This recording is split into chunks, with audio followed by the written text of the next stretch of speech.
ভাই গাড়িগুলো একটু টান দাও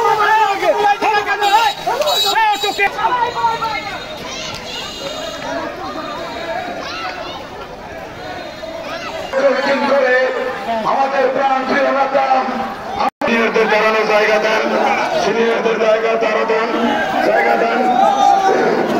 সিনিয়র উপজেলা নেতৃবৃন্দ বেশি, সিনিয়র উপজেলা নেতৃবৃন্দ ছাড়া কেউ মাঠে আসবেন না, মঞ্চে আসবেন না। সিনিয়র নেতৃবৃন্দ